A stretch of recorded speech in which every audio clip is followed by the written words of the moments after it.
웃으면서 가볍게 들으셔도 될 만한 내용이에요. 목사님이 저한테 이제 데이트 폭력 대해서 한번 해달라 하셔가지고 오늘 제가 준비한 내용은 데이트 폭력. 네. 네.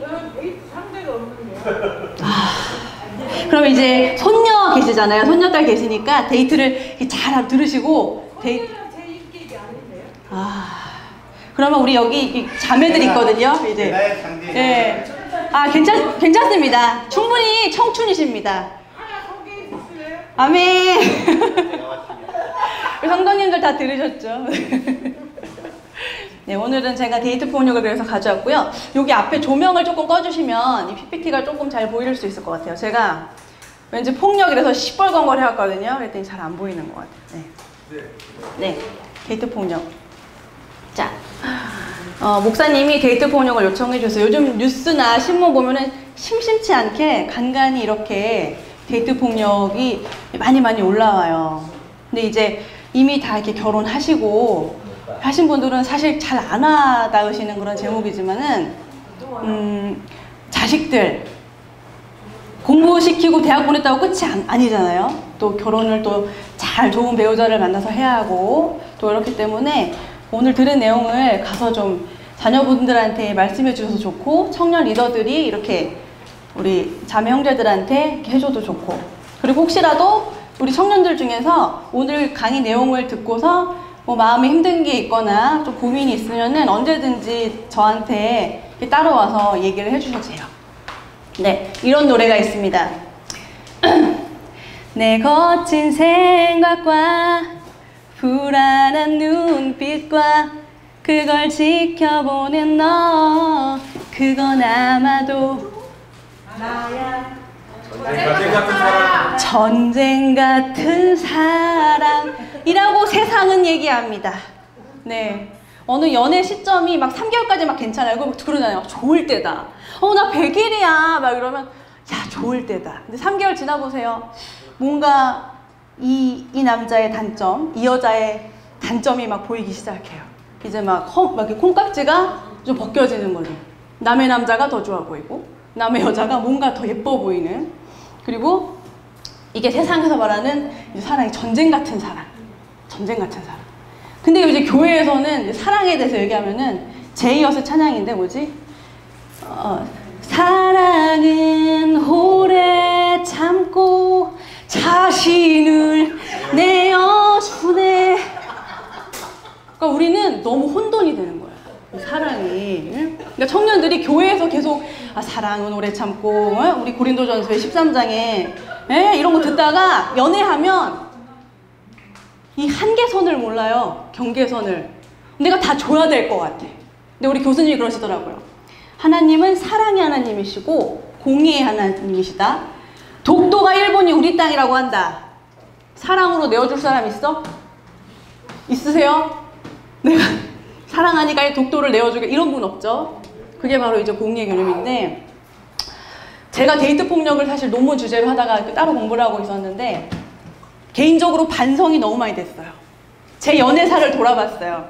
제 화려한 과거를 잘 나가던 시절에 미스 데이였는데 제가 데이트 폭력을 당했더라고. 내가 막 당했더라고요. 근데 그 당시에 나는 몰랐네. 그러니까 막 지나간 남자들이 이런 막 이를 갈면서 막 혼자 저주를 하고 있질 않나? 생각해봤어요. 그래서 지금 나랑 지금 18년째 지금 살고 있는 우리 남편 생각해봤어요. 그랬더니 어머, 내가 가해자네? 제 가해자예요, 심지어. 그리고 피해자이기도 해요. 그러니까 사랑은 뭐다? 이게 우리 공동체에서는 얼마든지 사랑은 오래 참고 되는데 희한하게 이 남녀가 만나면 전쟁 같은 사랑이 되는 거예요. 응?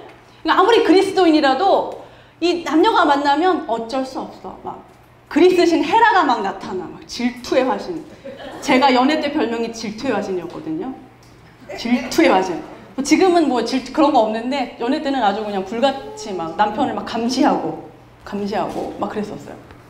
그래서 한번 볼게요. 데이트 폭력이 무엇이냐 했을 때 결혼하지 않은 연인 관계, 결혼을 전제로 하거나 하지 않거나 상관없어요. 그리고 요즘 대세가 뭐죠? 뭐 내 맘을 들었다 놨다 하는 썸 타는 분 계신가요? 썸남 막 그러잖아요, TV에서. 작년엔가 핫 키워드라 그랬는데, 그러니까 뭔가 마음이 좀 있고 뭔가 그런 기류가 있는 상대, 혹은 소개팅을 그날 했다, 혹은 어디 좋은 데 갔는데 밤 경치를 보러 갔는데 멋진 남자, 멋진 여자가 서 있어서 몇 마디 대화를 했는데 좀 호감이 갔다, 뭐 이런 사이죠. 근데 데이트 폭력이 폭 맞거나, 이 폭력만이 폭력이 아니라 굉장히 카테고리 범주가 좀 넓어요. 언어적 폭력, 정서적 폭력, 신체적 폭력, 경제적 폭력, 그리고 성적 폭력. 근데 우리미가 그러더라고요. 제 동생이 경제적 폭력은 뭔데? 이러더라고요. 궁금하시죠? 나도 궁금해. 선물했던 거 다 내놔. 내가 반지 줬잖아. 그 반지 30만 원, 야 물어내. 어머, 줄 때는 언제고? 사랑하다고 줄 때는 언제고? 택배로 보내. 얼굴 보기 싫으니까 주소 줄 테니까 택배로 찍어. 막 이러고. 그리고 혹은 동거를 했는데 몰래 한 거예요. 동거를 했는데 집세를 아마 남자가 다 냈나 보죠. 니네 엄마한테 얘기할 거야. 월세 다 내놔. 300만 원이야. 계좌 찍어. 이런 것도 들어갑니다. 자, 데이트 폭력의 행위가 뭐가 있어요? 행위. 욕설. 이런 십장생아, 이런 12지장충 같은 뭐 이런 거 있잖아요. 조카 18세 뭐 이런 거 있잖아요. 그런 거. 그리고 구타. 뭐 드라마에서 너무 미화가 돼요. 막 어떻게 그럴 수가 있어요? 딱! 요즘에는 막 아침 드라마 김치로 맞아요. 김치 싸다고 맞아요. 막 깜짝 놀라서. 저 설거지를 하다가 탁 냈더니 김치로 막 싸대기를 막 날리더라고요. 근데 우리는 이게 사랑의 관계니까 미디어에 자꾸 나온다는 거는요, 우리가 무의식적으로 그럴 수 있다고 느끼는 것들이거든요. 그런 것들. 뭐 일상생활의 간섭 뭐 있을까요? 아침에 일어나면 9시에 카톡해. 안녕이라고 안 되고 장문으로. 그게 나를 사랑하는 증거. 이런 거 있잖아요. 그리고 점심 먹으면 전화해. 그게 날 사랑하는 거야. 뭐 이런 거 있잖아요. 아니면 옷차림 지적. 너 치마 너무 짧은 거 아니야? 뭐 이런 거. 막 누가 막 째려보고 막 그러는데? 그리고 집착.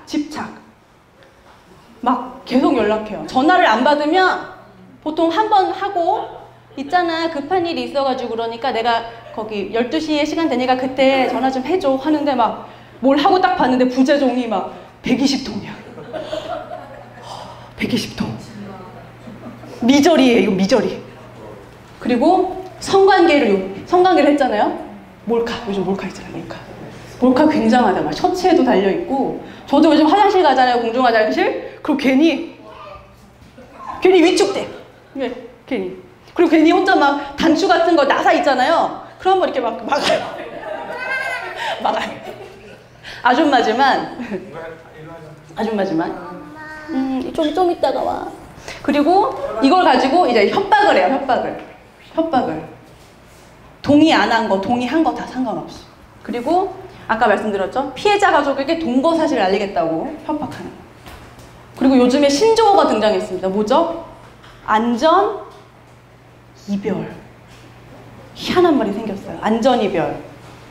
헤어져 이렇게 했는데 못 헤어져! 하고 갑자기 그날부터 스토커가 돼버린 거예요. 그래서 온라인상에서는 노하우가 있더라고요. 어떻게 하면 안전 이별을 할 수 있을까요? 근데 남자친구가 계속 전화하고 생활이 안 되게 하는 거예요. 그래서 경찰에도 했고 다 소용이 없어가지고 여자친구가 전 여친이 태도를 바꾼 거예요. 연락이 올 때마다 오빠 잘 됐다. 나 빚 져가지고 300만 원 없거든. 혹시 300만 원 있어? 스토커 연락이 올 때마다. 그렇게 했더니 질려가지고 갔더라. 뭐 안전이별 방법 이런 게 있는 거예요. 이제는 동의하에 사귀었지만 헤어지는 것도 내 맘대로가 안 되는 거예요. 이거는 여성이든 남성이든 똑같다는 거죠. 어떻게 잘해야 되겠죠? 그 데이트 폭력의 핵심 키워드가 뭘까요? 그거는 바로 통제입니다. 통제. 상대방을 내 의사에 맞게 구워 삼고 컨트롤하고 통제하는 것. 때리거나 살해 위협으로 행동을 컨트롤한다. 무력을 행사해서. 그리고 비난하거나 책임을 돌리며 통제합니다. 너 때문에 그랬잖아. 네가 그랬잖아. 네가 문제라 내가 이렇게 생긴 거라니까. 뭐 이런 거. 그리고 눈물로 막 호소해요. 안 만나주면 내가 오늘 밤에 죽어버릴 거야. 그럼 어떡해요? 죽으면 안 되니까. 예? 다시 만나주고 악순환이 계속 되는 거죠. 그리고 다른 사람을 만나지 못하게 해요. 여자는 만나면 안 돼. 그리고 남자친구들은 다른 동성 이성은 절대 만나면 안 돼. 그러면 그 말은 사회생활을 하지 말라는 얘기죠. 그죠? 저는 관대합니다. 저희 남편이 누구랑 얘기해도 저는 이제 다른 이성분들, 거기 회사에서 직원분들, 다른 이성, 상대방, 저 되게 관대한데, 이제 뭐, 누구랑 밥 먹으면 안 돼? 누구 후배? 여자 후배? 누구? 그러면서 막 SNS 찾아보는 거야. 인스타 막 뒤져. 페이스북 막 뒤져. 찾아보는 거야. 그리고 옷차림을 규정합니다. 옷차림을 규정. 제가 가끔 이게 동남아 가면은 굉장히 리프레시 하잖아요. 그래가지고 저도 이제 훅훅 판 걸 막 입어요. 훅훅 판 거를 막 가슴 이렇게 V넥. 누가 저를 알아보겠어요. 제가 막 입었더니 남편이 괜찮아 하다가 야, 너 내가 이러고 다녔으면 좋겠냐 그러더라고요. 그 말은 제가 이러고 다닌다는 거잖아요. 그래서 옷차림을 막 과하게 막 오늘 뭐 입고 나올 건데 찍어봐. 이런 사람 있어요? 상담하면 있어요. 카톡으로 오늘 나오는 데이트 차림 옷 찍어봐. 근데 막 학생 때 저 때는 귀밑 몇 센치, 치마 몇 센치 했거든요. 그걸 이제 남자친구가 단속을 하는 거예요. 응? 그런 거예요. 자유의지란 없다. 그래서 상대방이 뭐냐면요. 넌 내 거야. 넌 내 거야. 이게 키워드입니다. 다른 인격이 존중되는 인격이 있는 것이 아니라 넌 내 거. 근데 초반에는요 들으면 되게 기분 좋아. 너 나 그렇게 좋아해?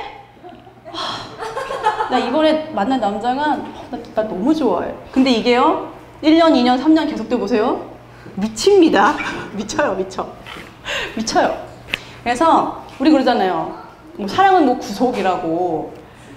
그 남자가 날 너무 막 내가 뭐 어디 가도 뭐 그런 것도 없고 막 나를 막 어디다 다 내보내. 그리고 뭐 남자 사람 친구가 나한테 전화해도 뭐 그런 간섭이 없어. 그러면은 여자친구들이 막 웅성웅성 모여가지고 커피숍에서 뭐라는 줄 알아? 카페에서 야 그거 너 그렇게 사랑하는 거 아니야. 당장 헤어져. 그거 너 좋아하는 거 아니야. 막 이래요. 사실은 그게 아닌데. 그래서 인식이 약간 어려워요. 왜냐? 근데 사랑의 큐피트에 마취총이 한번 맞아가지고 사실 좀 사리분별이 좀 안 됩니다. 남녀 관계가. 그래서 이 사랑의 이름으로 상대방을 이렇게 구속하고 통제하는 거.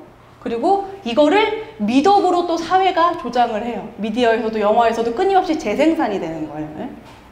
그래서 상대방에게 자신의 요구를 계속 주입시키고, 그리고 폭언, 폭행 등 뭐 폭력적인 이거를 보이지 않아도 교묘하게 사람을 조종하는 것들.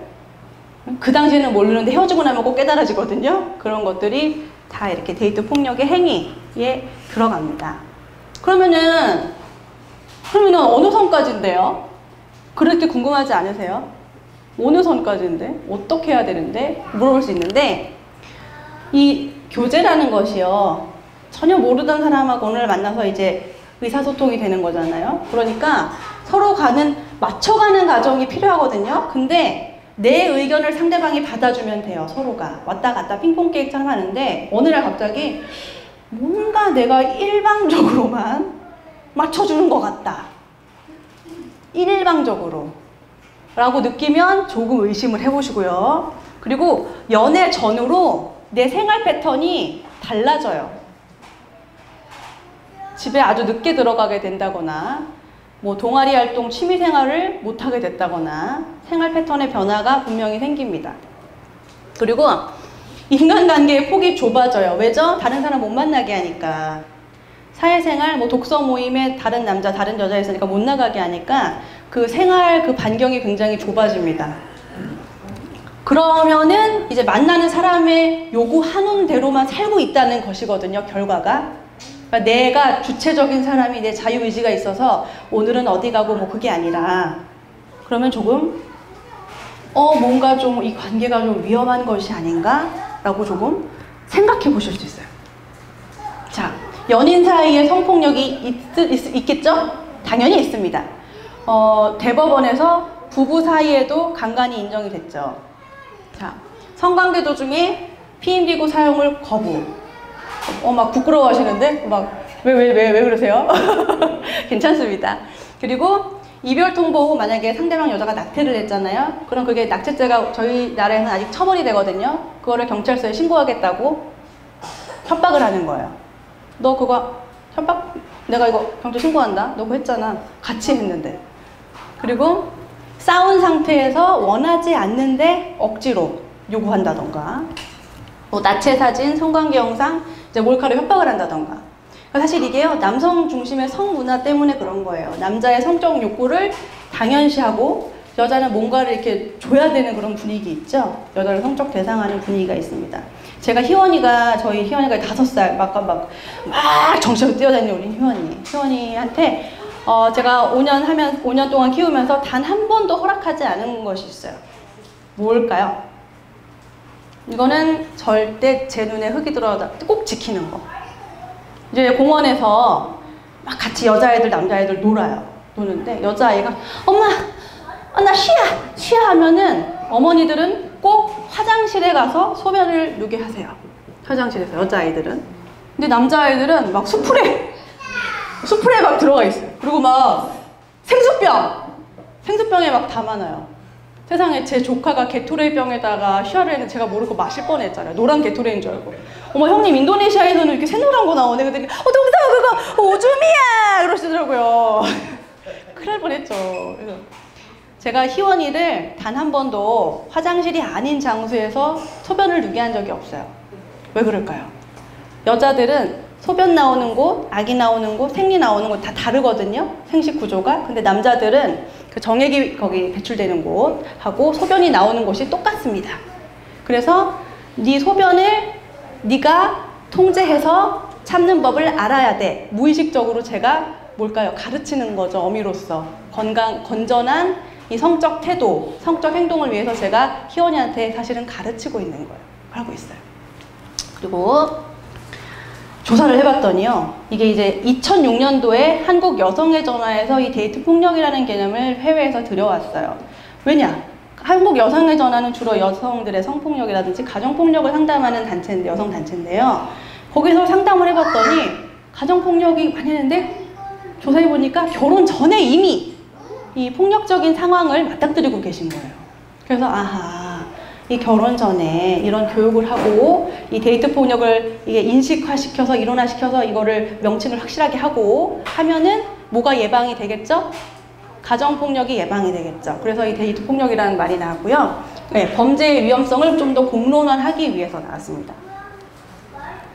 이 폭력은요, 화에 대한 정당함이에요. 이런 분 계세요? 오늘 아침에 누구 하나 걸려봐라.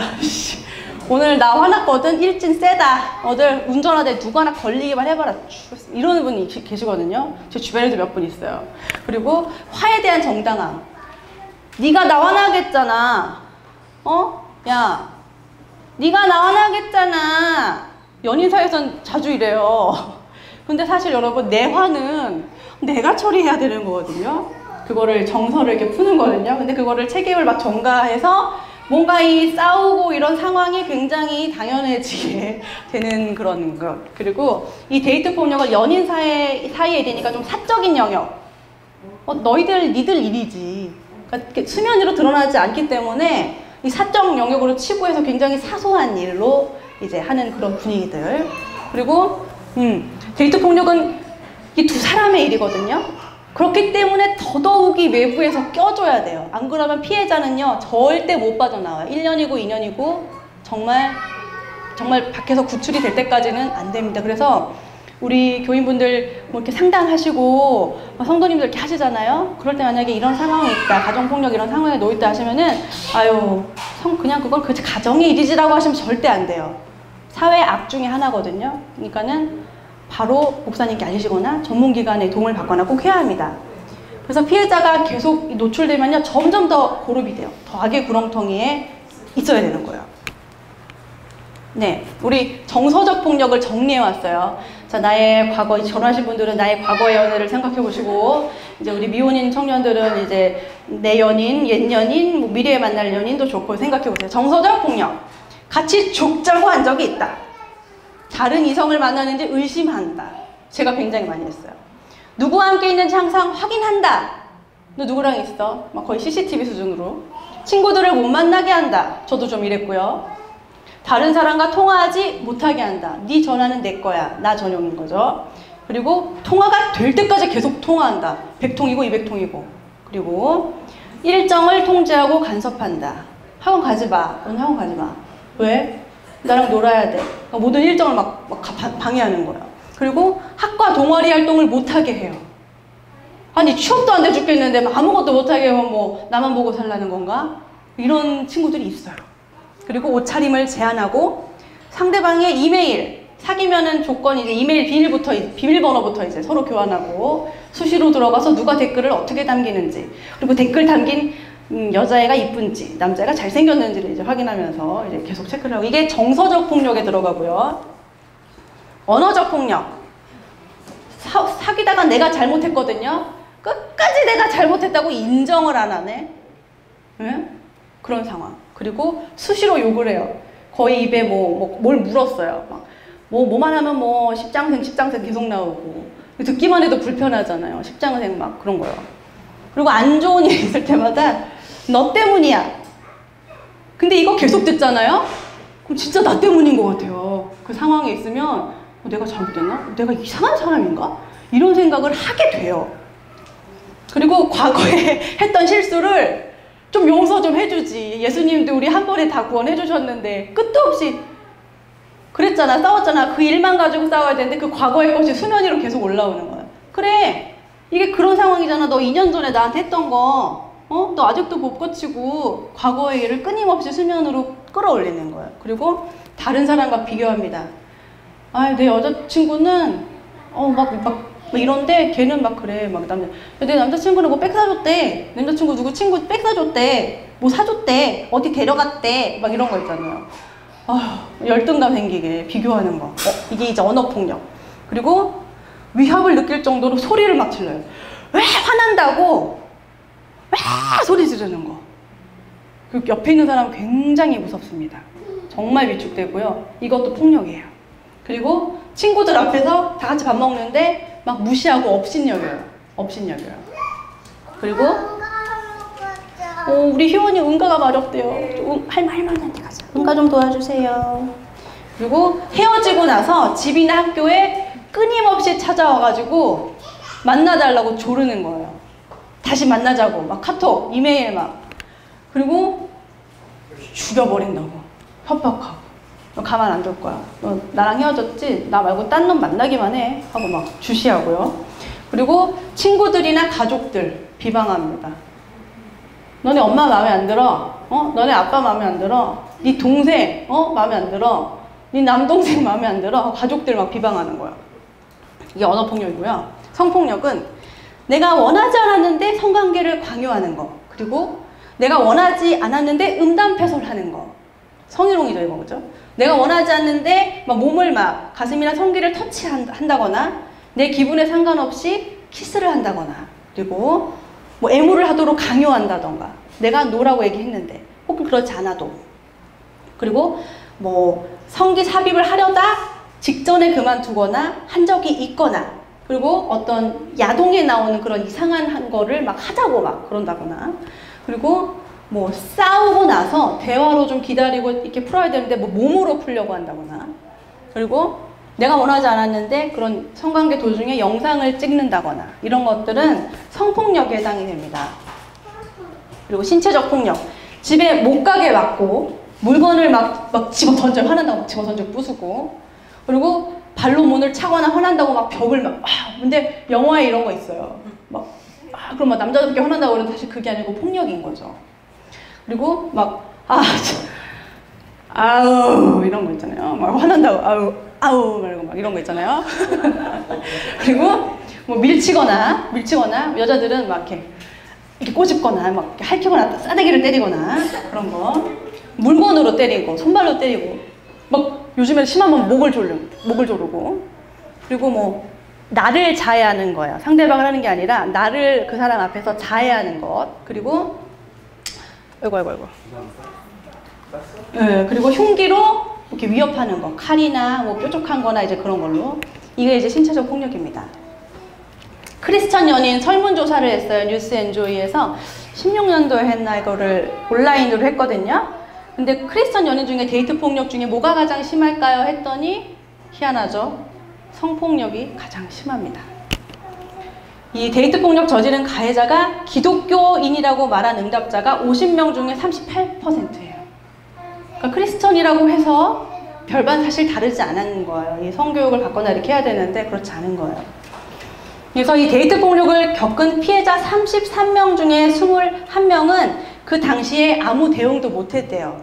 왜냐? 제가 말했죠. 몰랐다고. 이 데이트 폭력에 대한 예방 교육이나 그런 걸 접한 적이 없어서 또 보면은 남들도 다 이러고 사귀고 있는 것 같아요. 영화에서도 다 그렇게 나오고 친구들도 뭐 그랬다고 하고 그래서 그 인식을 잘못해요. 그래서 몰랐다는 사람이 무려 17명. 근데 왜 대응 안 했어? 왜 그랬더니 그때 막 너무 어려서 무서웠어. 생각해보세요. 첫 데이트 뭐 17살 뭐 빠르게는 뭐 고등학교 요즘엔 뭐 덜 이다고도 하는데 대학생 때 얼마나 어려요. 잘 모르고. 그리고 행여 어떻게 했다가 내가 보복당할까봐 두려웠다. 그리고 사랑하기 때문에 참았다. 인내했다. 그러니까 스스로를 억압한 거죠. 참아야 돼 하면서. 근데 크리스천들도 왜 심하냐면은 이 성경에서 말하는 사랑은 오래 참고 그 주일마다 부르면서 이게 이제 폭력과 주님이 주신 사랑을 이제 흘러내려 보내는 것하고 구분이 안 가지는 거예요. 그래서 아까 말씀드렸죠. 신조어가 안전이별이 생겼다고. 안전하게 아무런 문제 없이 상대방과 이별하는 것. 그게 안전이별이다. 그래서 이제 가스라이팅이라고 해요. 혹시 들어보신 분 계세요? 이거는 이제 심리학에서 많이 사용하고 그 뭐 연애하는 뭐 이런 책 보면 나올 수 있는데 이게 이제 가해자가 피해자의 어떤 심리적으로 조종을 해가지고 자기가 원하는 대로 막 하는 상황을 가스라이팅이라고 하거든요. 이게 1938년에서 연극 가스라이트를 공연을 했는데 이 남편이 이 조명, 그러니까 무대에서 그 방을 조도를 이렇게 낮춰놨어요. 이 상태로 낮춰놨는데 아내가 나와서 이상해. 너무 어둡지 않아 여보? 너무 어두운 것 같은데 계속 이래요. 근데 남편이 무슨 소리야? 너 이상해. 지금 불 다 켜져 있어. 너는 안 보여? 이게 왜 흐려? 야, 네가 이상한 것 같아. 내가 보기엔 이게 되게 밝아. 그런 식으로 교묘하게 원하는 것을 얻기 위해서 조종하는 거예요, 심리를. 이거를 가스라이팅이라고 이제 심리학자 로빈스턴이 가스등 이펙트라는 책을 쓰면서 처음으로 이제 공론화를 시켰어요. 그래서 타인의 심리나 상황을 교묘하게 조작해서 스스로에게 득이 되는 지배력을 강화하는 행위입니다. 근데 이거 보세요. 우리 교회에서도 되게 많이 쓰셔요. 우리가 정말 하나님 앞에서 정직하지 않으면 하나님이 기도했는데 이렇게 말씀하셨어. 할 수 있습니다. 내가 기도했는데 어느 날 되게 멋진 청년이 나타났어요. 자매가. 오늘 기도해서 음성 들었는데 네가 내 배우자래. 저 이런 상담 수도 없이 했습니다. 어느 날 청년이 내가 기도했는데 하나님이 저 자매를 나에게 주시겠다고 하셨어. 가서 이렇게 얘기를 하는 거예요. 네가 내 배우자라고 예비해놓았다고 하나님. 이거 되게 위험한 거죠. 하나님은 그런 식으로 배우자를 주시지 않습니다. 동일하게 주십니다. 주신다면. 네? 두 분에게 동일하게 주시죠. 이럴 수 있고요.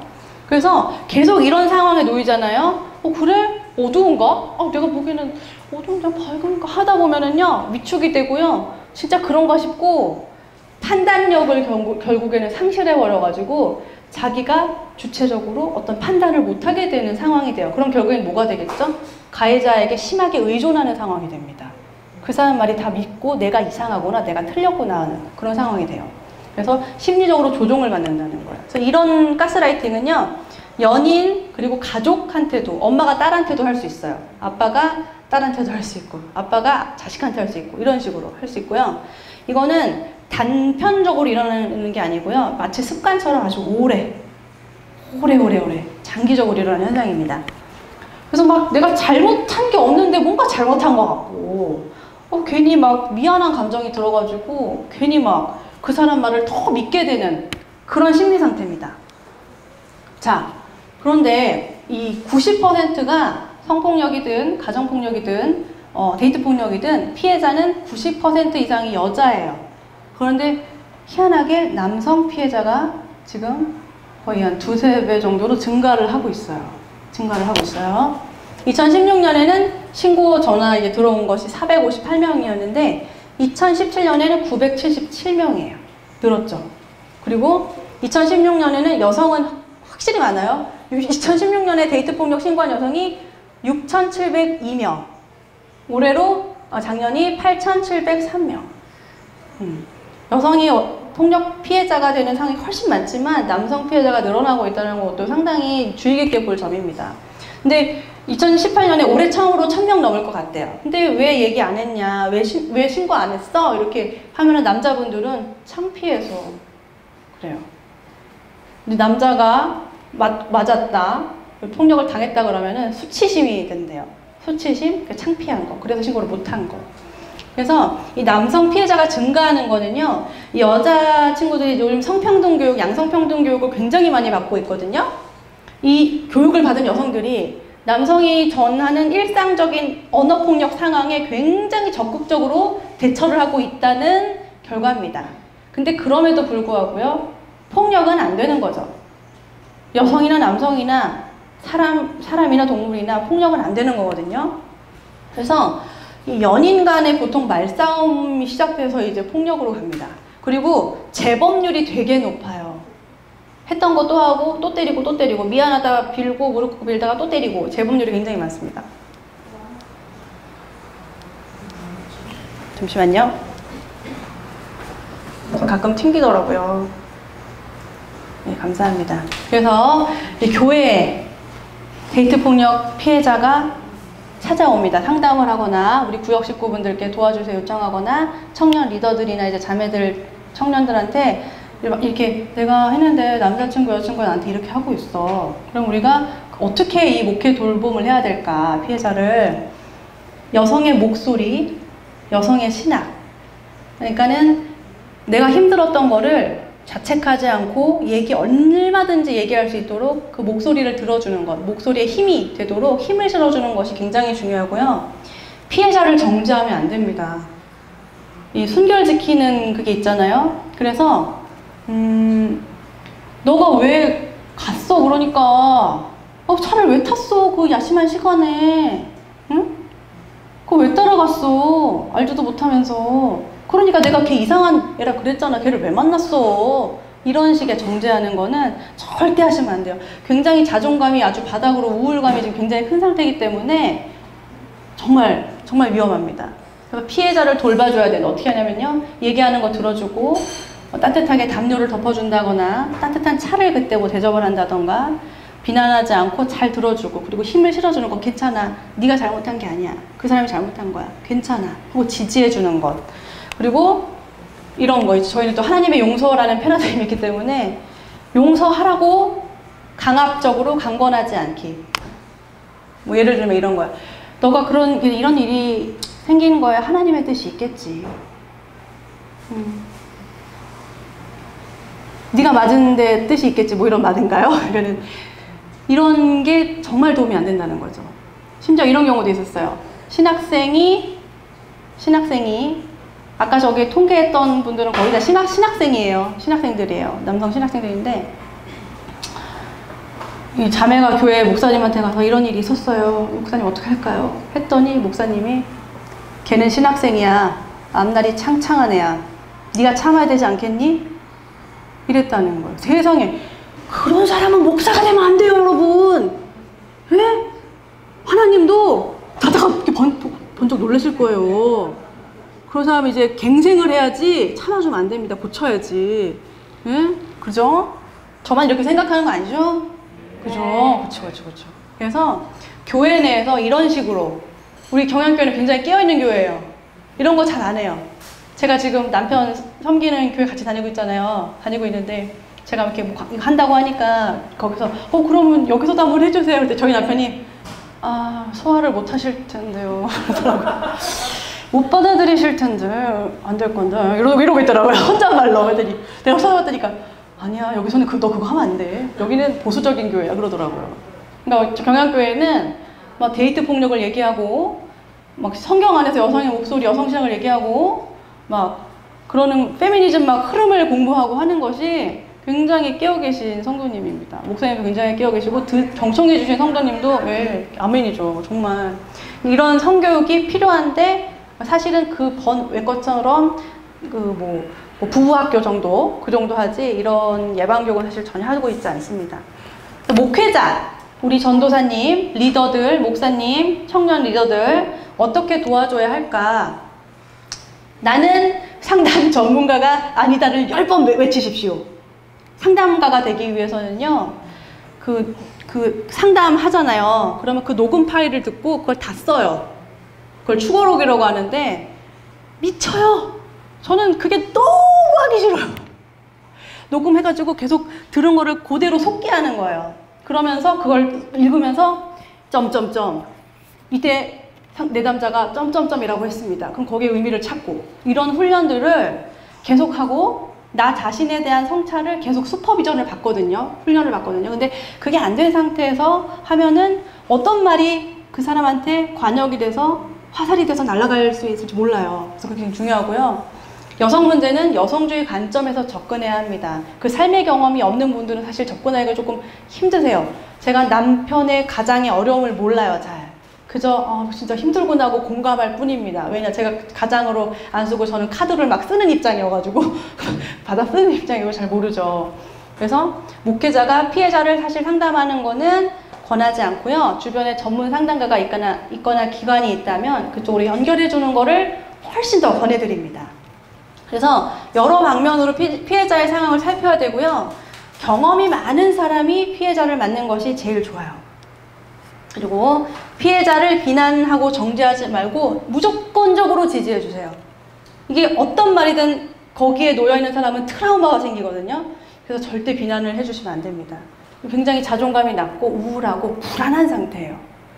그리고 이 피해자가 안 그래도 자책감을 가지고 있거든요. 나 때문에 내가 그때 행동을 잘못해서 이런 일이 일어난 것 같아 라고 하는데 거기에 자책할 수 있는 환경을 주시면 안 되고, 그리고 대화할 때 무조건적으로 괜찮아 우리가 도와줄게 괜찮아 하고 계속 지지해 주시는 거. 가해자가 널 너무 사랑해서 그런 것 같아.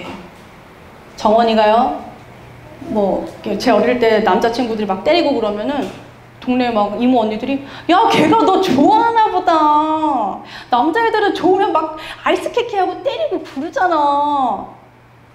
아니에요 여러분. 그거는 어릴 때부터 성폭력을 장려하고 폭력을 가르치는 겁니다. 제가 그래요 정원이한테. 엄마 얘가 나 때렸어. 그래?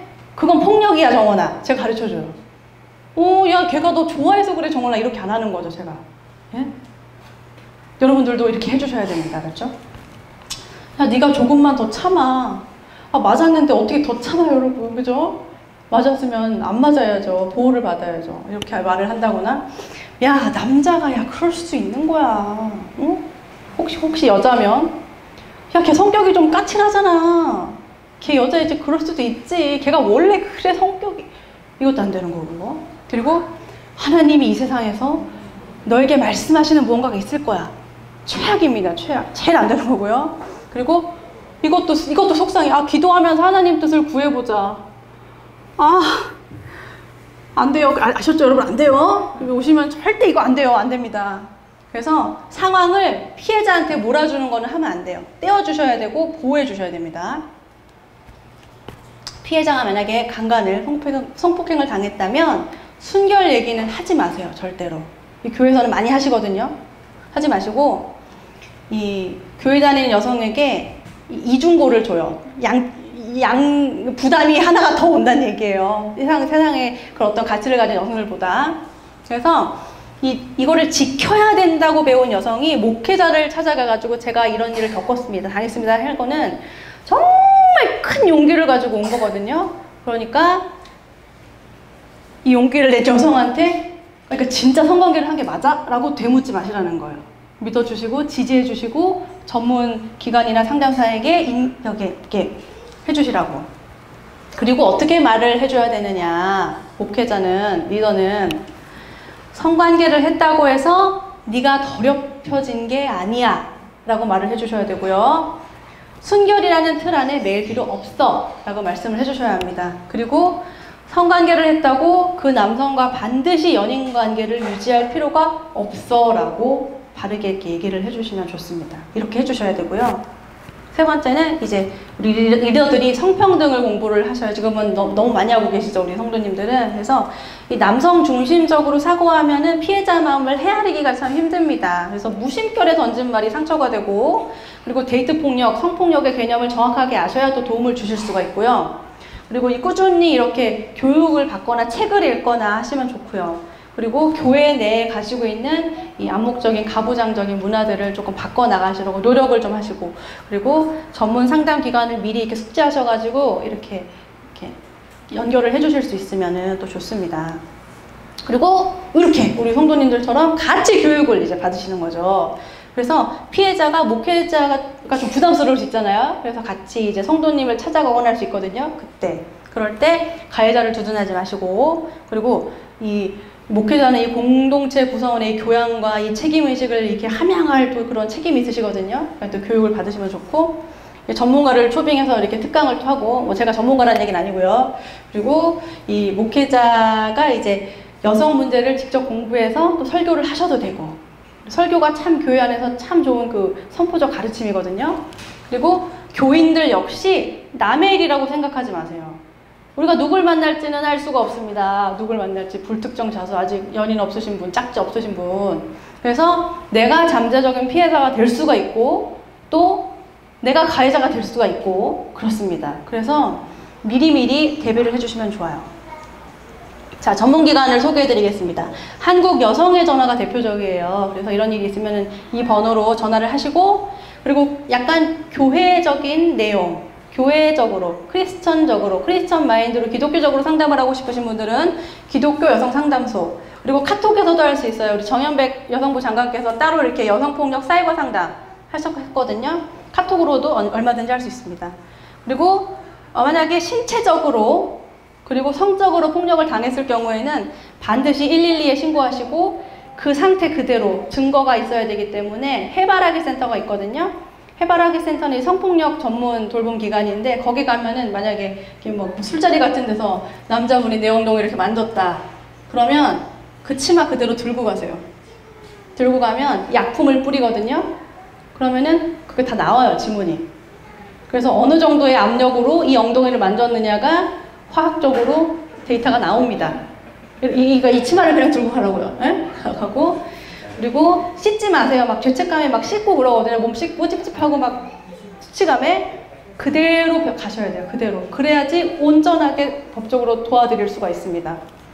그래서 몸에 상처나 폭력의 흔적은 뭐 사진을 찍어 두거나, 그리고 어디 뭐 맞아서 이렇게 멍이 들었다 하면은 병원에 가시면 진단서, 상해 진단서가 아니더라도 일반 진단서에 남자친구가 며칠에 여기를 구타해서 멍이 들었습니다 하면 정형외과 가시면 엑스레이로 사진 다 찍어주세요. 다 남겨주세요. 그거를 일반 진단서를 출력을 하셔야 되고, 또 증거물을 잘 하셔야 됩니다.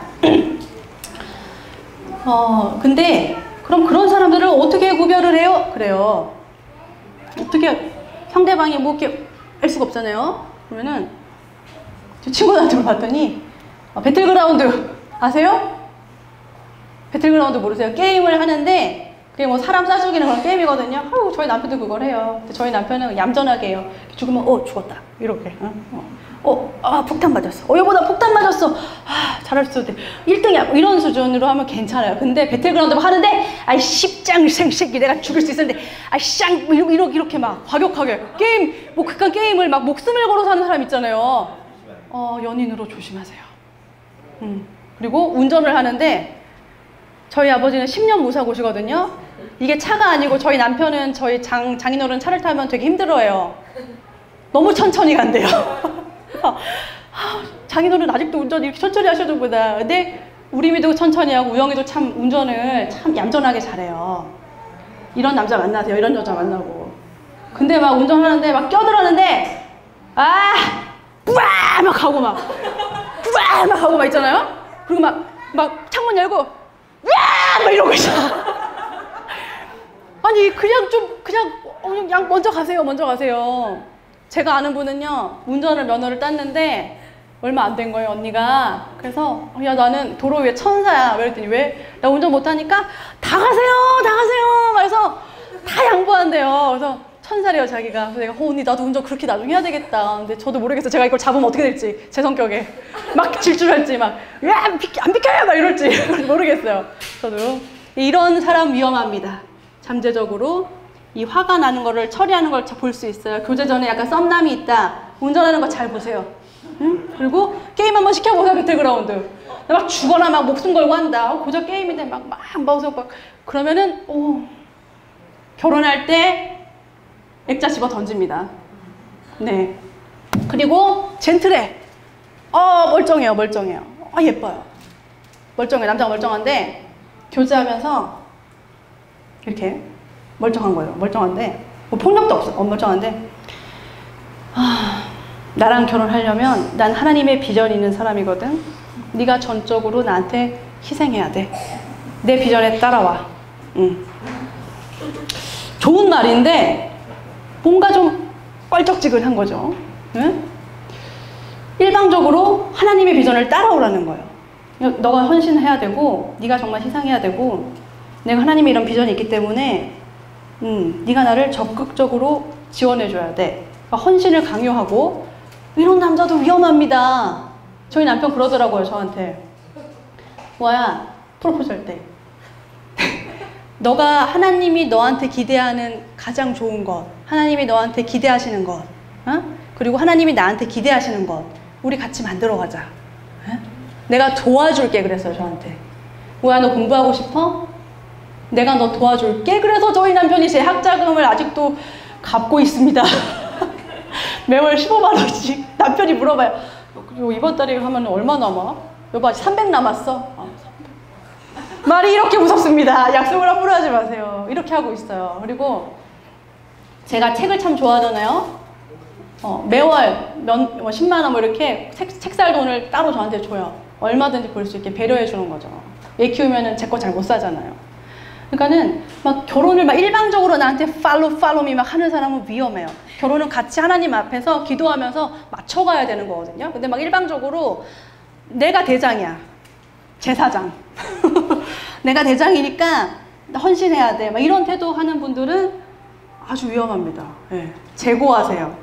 제가 이렇게 상담하는 자매들이 상담을 전공하니까 자매들이 연애 상담 그렇게 해요. 결혼 상담하고 아니야. 그 사람 아니야. 헤어져. 제가 다 그럽니다. 아니야. 다 그럽니다. 예. 그래서 진짜 이 좋은 사람을 보는 눈을 이렇게 띄우세요. 자, 또 나왔네. 잠시만요. 제가 해결을 할 수 있을까요? 제가 해결을 됐다. 그래서 성교육의 목적은요. 젊은 친구들은 성교육하러 가면은 막 이런 게 아니고 잘하게 해달라고 어떻게 하면 잘하냐고 막 이렇게 가르쳐달라고 그래요. 청소년 애기들 잘하는 방법 가르쳐달라고 막 그래요. 그래서 그게 아니라 건전한 성습관, 건전한 인간관계. 사실 이 성교육이요 인간관계를 배우는 겁니다. 내가 상대방의 몸과 인격을 존중하고 나도 존중을 받고 그걸 하는 거거든요. 그래서 어릴 때 이제 체벌하잖아요. 아이들 체벌하지 말라는 이유가 내 몸에 대한 인식.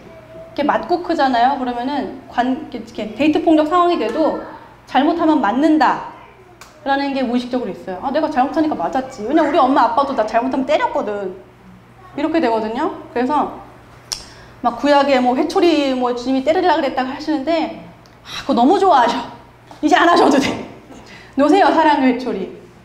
예수님이 오셨어요. 오신 지 언제 나이 좀 회초리 타령하고 계세요. 예수님이 애들이 왔는데 막 설교하는데 막 이렇게 앞에서 뛰노는데 혼내지 않으시고 애들 오라 그랬어요. 그리고 천국이 이런 어린아이와 같다 그러셨거든요. 그러니까는 때리지 마시고 그 다 훈육하는 방법이 있거든요. 나중에 가르쳐주면 좋은데 이 자기 결정권이 중요해요. 자기 성에 대해서, 내 몸에 대해서, 내 거에 대해서 스스로 판단을 내리고 내 몸이 소중하고 이 몸에 대한 결정권 있잖아요. 그런 게 나뿐만 아니라 상대방도 존중하는 그 태도. 그리고 제가 희원이한테 뽀뽀할 때 허락을 구합니다. 제 자식이라고 제가 막 이렇게 하지 않아요. 희원아, 엄마 뽀뽀해도 돼? 응. 안 돼. 그럼 안 해요. 왜냐? 희원 입술은 희원이 거니까 소중하니까요. 그리고 저는 누가 길거리 가다가 모르는 사람이 우리 정원이 예쁘잖아요. 큰딸 진짜 예쁘거든요. 그래서 막 만져요. 그럼 저 얘기해요. 애기 만지지 마세요. 만지시면 안 됩니다. 라고 저는 얘기해요. 근데 어떤 할아버님이 왜요? 이뻐서 만졌어요. 이뻐서. 더럽게 치사하네. 저한테 그러더라고요. 제가 그랬어요. 할아버님, 제 딸은 인형이 아닙니다. 그랬어요. 굉장히 싫어요. 저 되게 노골적으로 싫어요. 네, 그런 게 있고. 그래서 정원이가 어린이집 갔다 그러더라고요. 엄마, 있잖아. 누구랑 남자애들이 내가 걔네들 거래. 그래서 막 싸워. 6명이서 내가 걔네들 거라고 싸워. 이러더라고요. 인기가 많은가 봐요. 자랑인가. 그래서 내가 그래? 너 뭐라 그랬니? 그랬더니 나는 엄마 거라고 했지. 이러더라고요. 제가 그래서 정색했어요. 아니야, 정원아. 너는 네 거야, 네 거. 너는 정원이 거야. 그리고 희원이가 이 수유한지 아직도 제 가슴을 탐내거든요. 젖달라고. 막 사람이 이거라고 막 만져요. 제 가슴을. 젖달라고 희원이가. 그러면 제가 그러죠. 희원아, 이 쭈쭈는 엄마의 소중한 쭈쭈야. 그러니까 엄마가 허락하지 않으면 이 쭈쭈는 엄마 거니까 만지지 마. 그래요. 그리고 제가 모르고 희원이 궁뎅이 이렇게 만지잖아요. 그럼 희원이가 정색해요. 엄마, 왜 내 허락도 없이 내 궁뎅이 만지고 가? 그래요. 그럼 제가 궁뎅이가 너무 복숭아같이 탐스럽고 이뻐서 한번 만져봐도 돼? 그러면 만져봐. 이러거든요. 허락을 이렇게 구하는 거를 계속 하시고, 애들이 화가 나면은 스킨십 하기가 싫어요. 부모님은 짜증나요. 애들도 혼내놓고서는 괜히 미안하니까 엄마가 이리 와, 엄마가 안아줄게. 그러거든요. 괜히 한 대 혼내놓고서는 미안해, 엄마가 안아줄게. 애들도 기분 나빠요. 안 와요. 우리 희원이는 다른 방에 들어가서 안 나와요. 풀릴 때까지. 근데 막 억지로 가서 스킨십 하는 거야. 미안해. 그럼 애가 더 짜증나죠. 애기가 가라앉을 때까지 기다려 주셔야 돼요. 이렇게 화가 가라앉을 때까지. 이게 정서 조절이거든요. 기다려 주시고 아이의 판단을 존중해 주세요. 아이가 말하는 거 판단을 존중해 주시고, 예쁘다고 타인들이 스킨십 하는 거 허락하지 마세요. 예. 성적 자기 결정권이 있는데, 이 인식은요, 이 내 모든 성적 행동은 나에게로 온다. 내 거다. 내가 결정한다는 거고요. 다른 누구도 아니고 내가 한다는 거예요. 그 전제는 이 내 몸이 나의 것이라는 거예요. 이게 하나님이 나의 주인이라는 개념과 또 다릅니다. 젠더 교육. 제가 앞에서 수도 없이 했죠. 이거 젠더 교육 수도 없이 했으니까 안 해도 될 것 같아요. 자, 안전한 데이트 지침. 우리 안전하게 데이트하자고요.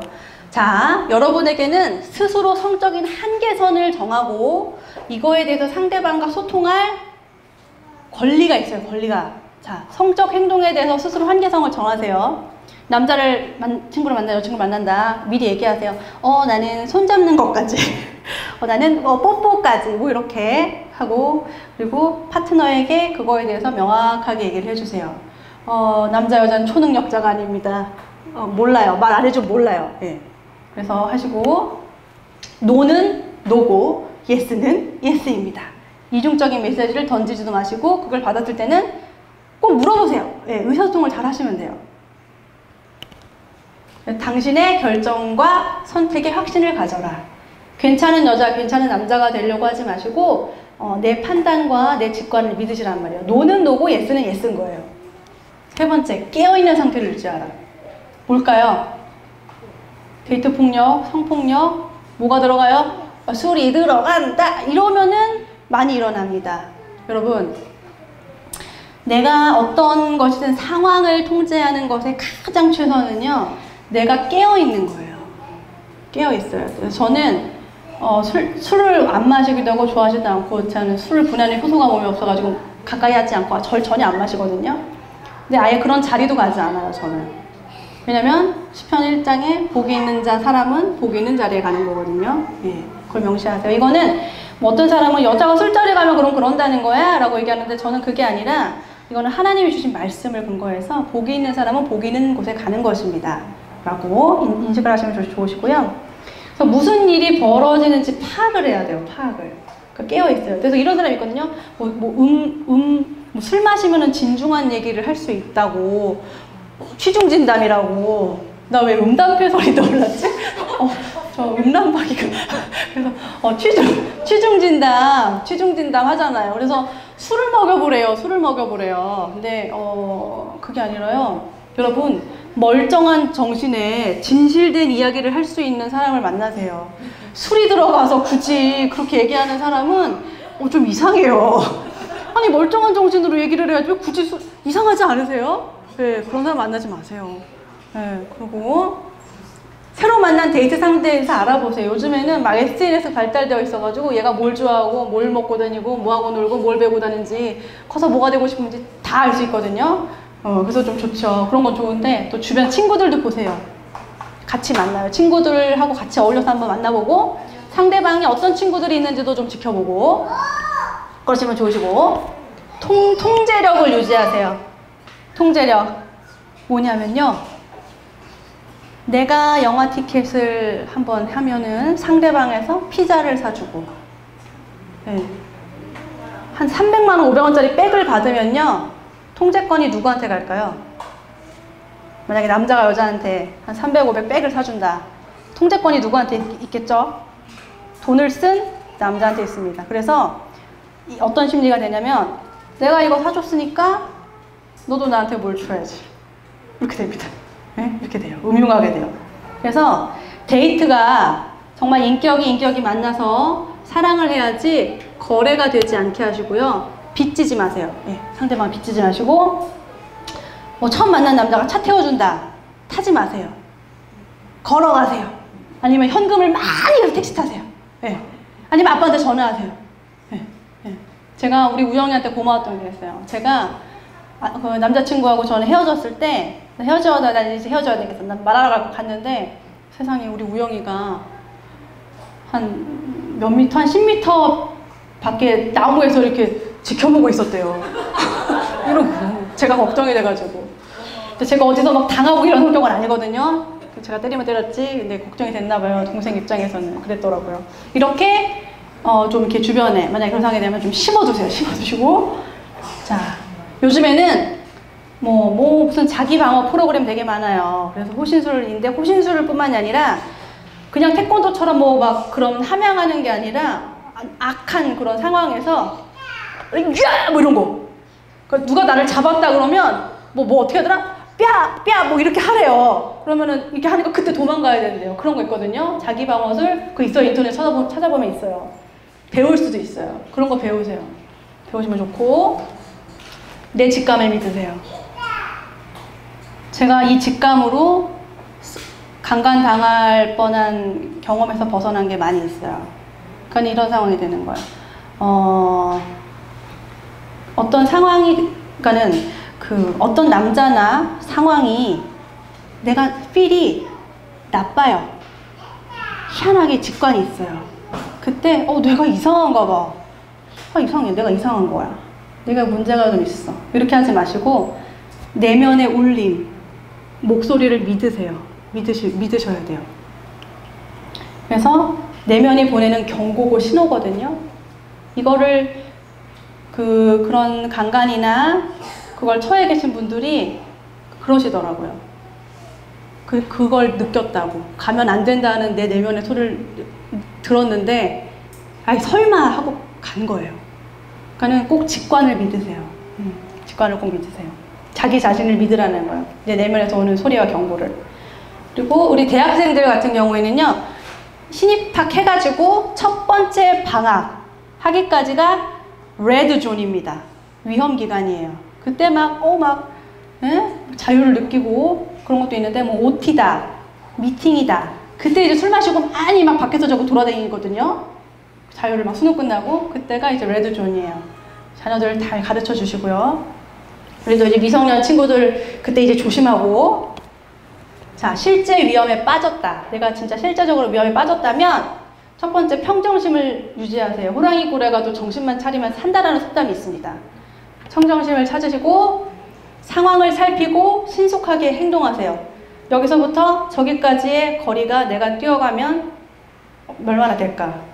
이 공간에 내가 빠져나갈 수 있는 곳은 어딜까? 주변에 어떤 사람들이 있는가? 경찰서는 위치가 어딘가라는 거를 빠르게 평정심을 유지해서 하시고 또 어떻게든 도망치려고 노력을 하세요. 이런 순간이 되면은 길을 쓰고 도망치려고 노력을 하시고, 그리고 누구든지 도와달라고 살려주세요!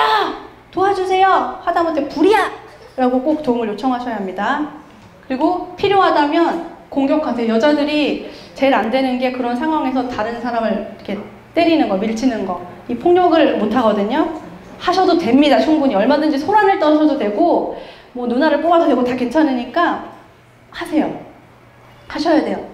그리고 강한 공격으로 맞서시고, 그리고 그게 안 된다 하면 이야기를 계속하세요. 이 가해자와 이야기를 계속하라는 건 무슨 말이냐면요, 그 가해 공격성을 떨어뜨리라는 거예요. 아, 그 사람이 스스로 안전하게 느끼고 있구나라고 느낄 정도로. 그래서 기지를 발휘하시는 분이 있잖아요. 아, 제가요, 여기 반점 보이시죠? 제가 에이즈거든요. 그래서 이거 하시면 안 돼요. 강간 안 되세요. 보세요. 이게 에이즈예요. 제가 보균자거든요. 이거 보세요. 제 에이즈예요. 에이즈. 진짜예요. 아, 보세요. 진짜 제가 에이즈예요. 에이즈예요. 이렇게 해서 진짜 탈출하셨어요. 그리고 요즘에는요, 이거는 어제 제가 읽은 기사였는데 112에 전화를 받았어요. 112 경찰관 상담원이. 여보세요? 112입니다. 상대방 여자가, 아, 예, 거기 짜장면 집이죠? 짜장면 2그릇 배달하려고 합니다. 아, 남자친구분께 맞으셨나요?